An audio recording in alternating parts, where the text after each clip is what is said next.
Good morning बच्चों।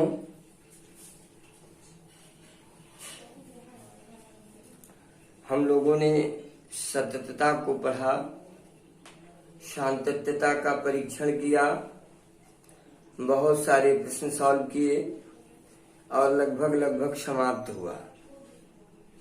एक बच्चे का एक क्वेश्चन है शांतता से संबंधित, यदि f(x) बराबर e⁻x when x is not equal to 0 और 0, तो बताइए x बराबर 0 पर ये शांतत्य है कि नहीं है। तो आप निकाल लीजिए LHL, limit of h tends to 0 f(0 - h), limit of h tends to 0 e⁻1/0 - h, तो limit h tends to 0 e⁻1/h। तो चाहे तो आप इसका विस्तार भी कर सकते हैं। कैसे विस्तार करेंगे? Limit h tends to 0 1 - x plus 1/2x² factorial 2x² -1/3 x³ ऐसे dot dot dot, sorry x की जगह h हो जाएगा। तो अब आप देखेंगे जब इसको कैलकुलेट करेंगे तो कुल लगभग वैल्यू कैलकुलेट होकर 0 आ जाएगी। और अगर आपको ऐसे समझ में ना आए तो आप ऐसे कर लीजिए, तो आपको ज्यादा समझ में आएगा। इसको नीचे ले जाइए तो ये पॉजिटिव बनेगा। अब इसका लिमिट अप्लाई करेंगे और ये आप प्रसार कर देंगे तो आपका क्या प्रसार होगा? 1/h plus 1/2h² dot dot dot. Limit apply करोगे इन्फिनिटी, सारी इन्फिनिटी आ जाएगी, तो 1/∞ और any quantity by infinity is equal to 0 होता है। आप RHL अब निकालने की जरूरत ही नहीं। अच्छा, ये तो दोनों हो गया। RHL जब आप निकालेंगे, limit of h tends to 0 f(0 plus h), तो आपको डायरेक्ट वैल्यू मिल जाएगी e⁻0 plus h, limit of h tends to 0 e⁻1/h। अब इसका प्रसार करेंगे तो सीधे इन्फिनिटी मिल जाएगा आपको। क्योंकि ये देखिए बराबर नहीं है, LHL is not equal to RHL, इसलिए x बराबर 0 पर f(x) सतत नहीं है। तो ये कंटिन्यूटी की चेक पोजीशन है। बहुत सारे क्वेश्चन हम लोगों ने सॉल्व किए और फिर आप लोग लगाते रहिए, पूछते रहिए। आज हम चर्चा करेंगे अवकलनीयता पर।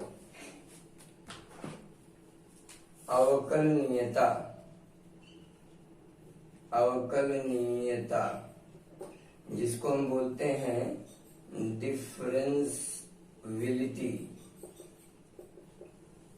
ये हम आज पढ़ेंगे। चैप्टर नंबर 7 है, अत्यंत महत्वपूर्ण।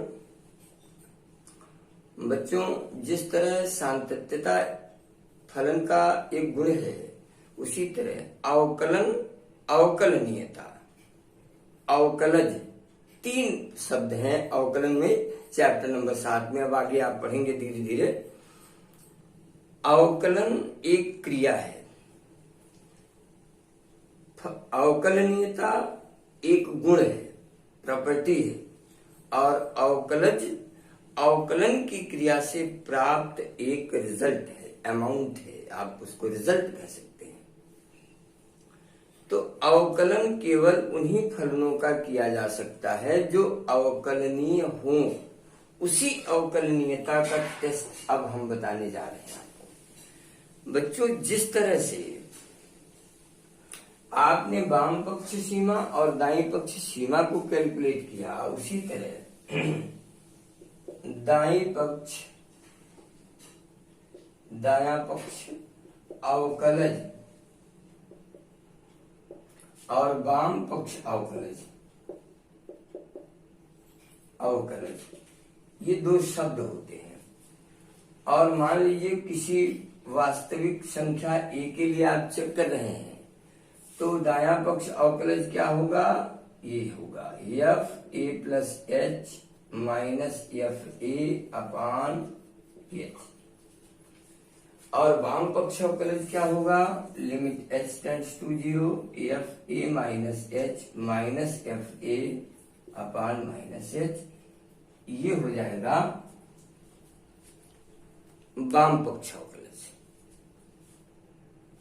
अब अगर इसको शॉर्ट में हम RHD और इसको LHD बोलते हैं, या किताबों में आपको ऐसे भी लिखा मिलेगा, ऐसे, और इसको LF डैश, F डैश, ये जो है ये डेरिवेटिव है, अवकलज है, और R लिखा है तो राइट हैंड अवकलज हुआ, L लिखा है लेफ्ट हैंड अवकलज हुआ। तो ये अपने अपने सिंबल है दिखाने के, इसमें कुछ अलग नहीं है। अच्छा, अब शर्त क्या है अवकलनीयता की शर्त? अवकलनीयता की शर्त क्या शर्त है कि यदि LHD बराबर RHD, यानी किसी बिंदु x बराबर a के लिए किसी फलन का लेफ्ट हैंड डेरिवेटिव और राइट हैंड डेरिवेटिव दोनों बराबर हो जाएं, तो x बराबर a पर वह फलन अवकलनीय होगा। ये अवकलनीयता की शर्त है। मुझे लगता है कि आपको समझ में आया होगा। ये अवकलनीयता की शर्त है। हम इसको दोनों को जैसे वहां लिमिट कैलकुलेट करते थे वैसे यहाँ डेरिवेटिव कैलकुलेट करेंगे with the help of these two expressions. आइए इसका ज्यामितीय अर्थ देख लेते हैं। अवकलनीयता का ज्योमेट्रिकल रिप्रेजेंटेशन क्या है?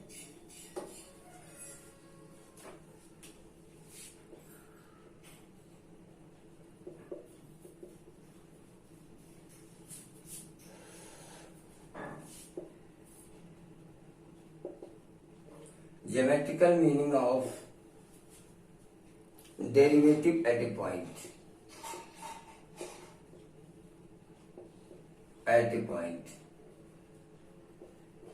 मतलब क्या हुआ? किसी बिंदु पर अवकलनीयता का ज्यामितीय अर्थ क्या है? मान लीजिए कोई फलन आपने लिया y = x², और इस पर आपने कोई बिंदु लिया, मान लीजिए ये बिंदु P है और ये है 1 2, जो भी आपका मन करे ले लीजिए। इस बिंदु पर वाम पक्ष से अगर स्पर्श रेखा खींची जाए ऐसे, और दाएं पक्ष से एक स्पर्श रेखा खींची जाए ऐसे, और ये दोनों ही स्पर्श रेखाएं मिलकर एक ही रेखा को निर्देशित करने लगे, तो ये माना जाएगा कि इस बिंदु पर यह फलन अवकलनीय हो गया। मतलब वाम पक्ष अवकलज और दायां पक्ष अवकलज दोनों बराबर है। अगर ये दोनों बराबर नहीं है तो ये डिस्कनेक्ट होने लगेंगे, ये एक रेखा को कभी भी रिप्रेजेंट नहीं करेगा। आगे चल के आप पढ़ेंगे कि यही जो इस बिंदु पर जो ये अवकलज है, ये जो एक स्पर्श रेखा बनी, इस स्पर्श रेखा का यह अवकलज प्रवणता कहलाता है। नॉर्मल टेंजेंट एक चैप्टर है आपकी इस किताब का महत्वपूर्ण, उसमें मैं आपको पढ़ाऊंगा, आप पढ़ेंगे। आइए शांतता और अवकलनीयता में एक संबंध बताते हैं।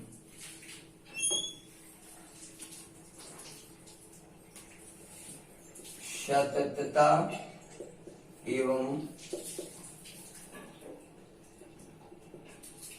अवकलनीयता में संबंध। क्या संबंध है? प्रत्येक अवकलनीय फलन सतत फलन होता है, किंतु प्रत्येक सतत फलन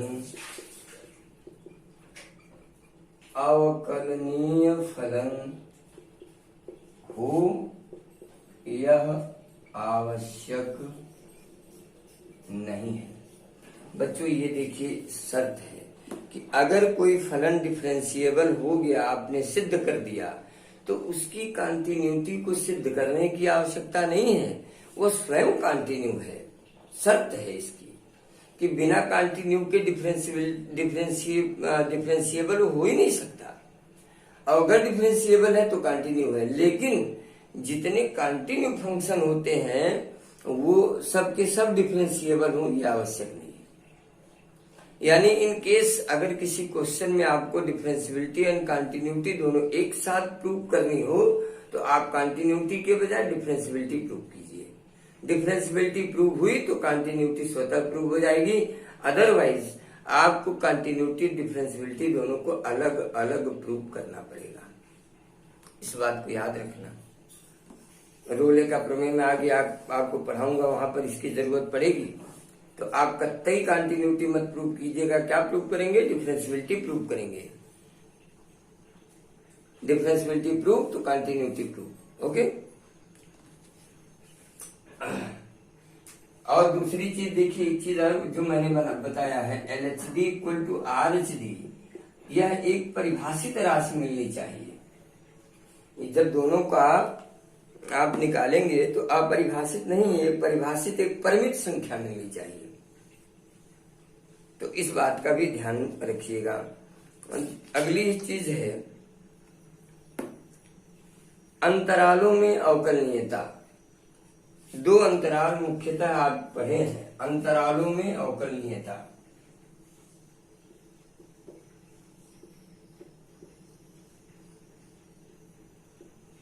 अवकलनीयता ये क्या है बेटा? दो अंतराल है, एक खुला अंतराल और एक बंद अंतराल। देखिए, खुले अंतराल की बात करें तो खुले अंतराल AB में कोई फलन fx अवकलनीय होगा यदि और केवल यदि A से दाएं और B से बाएं पक्ष के A से दाएं और B से बाएं स्थित सभी बिंदुओं पर वह फलन अवकलनीय हो। ये कुछ AB को छोड़कर, AB को नहीं लेंगे हम, लेकिन A के बाद दाएं की तरफ सारे बिंदु और B के से बाएं की तरफ सारे बिंदुओं पर अगर वो अवकलनीय है तो उस खुले अंतराल में वह फलन अवकलनीय माना जाएगा। और यदि सीमांत बिंदु AB पर भी वो अवकलनीय हो जाए तो वह बंद अंतराल AB में अवकलनीय माना जाता है। इस बात को आप लोग बड़े इत्मीनान के ढंग से समझिए कि यदि सीमांत बिंदुओं पर भी वो अवकलनीय है तो बंद अंतराल में अवकलनीय है, और यदि सीमांत बिंदु को छोड़कर बाकी शेष बिंदुओं पर अवकलनीय है तो खुले अंतराल में अवकलनीय। अब ऐसे ही ओरली मैं आपको बता दूं कि अवकलनीय फलनों के गुणधर्म क्या है। अगर कोई दो फलन अवकलनीय है, मान लीजिए fx और gx, तो उन दोनों के योगफल, गुणनफल, भागफल और अंतर की क्रिया से प्राप्त फलन भी अवकलनीय होगा। ये बहुत बड़ा गुण है इसका। और कुछ आइए, जैसे जितने बहुपदीय फलन होते हैं वो सभी वास्तविक संख्याओं के लिए अवकलनीय होते हैं। कुछ महत्वपूर्ण टिप्स आपको मैं दे रहा हूं। सभी प्रत्येक बहुपदीय फलन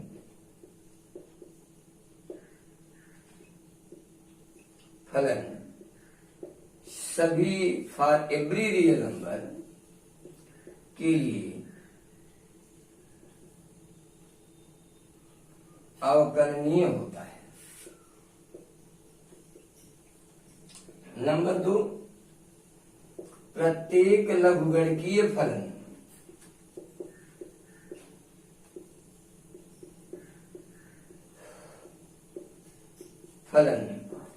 अपने प्रांत के प्रत्येक बिंदु पर अवकलनीय होता है। इसी तरह तीसरा है कि प्रत्येक त्रिकोणमितीय फलन भी अपने प्रांत के प्रत्येक बिंदुओं पर अवकलनीय होता है। तो इन सारी चीजों को जानना चाहिए। और प्रांत क्या होता है, सह प्रांत क्या होता है, परिसर क्या होता है, ये अब आपको बताने की आवश्यकता नहीं है। आपने बहुत अच्छी तरह संबंध और फलन में इसका अध्ययन किया है। मैं बात फलनों की कर रहा हूं तो फलन के प्रांत की बात आप समझ सकते हैं। भाई, त्रिकोणमितीय फलन है, लघुगणकीय फलन है, चरघातांकीय फलन है, बहुपदीय फलन है, बहुत सारे फलन होते हैं। सभी फलनों के प्रांत कैसे निकाले जाते हैं अब आप इसको कर समझ सकते हैं, ये मैं सोच सकता हूं। तो कुल मिलाकर के ये ऑल अबाउट द डिफरेंशियबिलिटी। बहुत छोटा सा एक चैप्टर है, बहुत छोटा सा एक चैप्टर है ये बच्चों, डिफरेंशियबिलिटी का। तो आज मैं कोई क्वेश्चन तो नहीं सॉल्व करूंगा। मैं चाहूंगा कि आप इस कॉन्सेप्ट को जो आपके बुक में है चैप्टर नंबर 7 में, कि अवकलज क्या है, अवकलनीयता की शर्त क्या है, दाएं पक्ष की सीमा क्या है, दायां पक्ष अवकलज क्या है, बायां पक्ष अवकलज क्या है, अगर ये दोनों बराबर होते हैं तो अवकलनीयता की शर्त सिद्ध होती है, इसका ज्योमेट्रिकल रिप्रेजेंटेशन का मीनिंग क्या है, सारी चीजें जो मैंने एक बार आपको बताया है, अंतरालों में अवकलनीयता, उस सबको अच्छे से इत्मीनान से पढ़ लीजिए। पढ़ने के बाद अगर कोई ऐसी चीज है जो आपको समझ में नहीं आई है तो आप फिर से मुझको डिस्कस करें, फिर मैं आगे चलूंगा। क्योंकि इसमें के बाद तो सीधे अवकलन की क्रिया 7.1 के बाद देखिए रोले का प्रमेय वगैरह सब इसी में आ ही जाएगा। तो मैंने लगभग समझिए कि अब हम लोग चैप्टर नंबर 7 को समाप्त करने के बाद सीधे डिफरेंशिएशन के ग्राफ में प्रवेश कर जाएंगे। इसलिए ये लास्ट है, इसको अच्छे से आप लोग पढ़ लें। आज मैं यही रोकता हूं। धन्यवाद।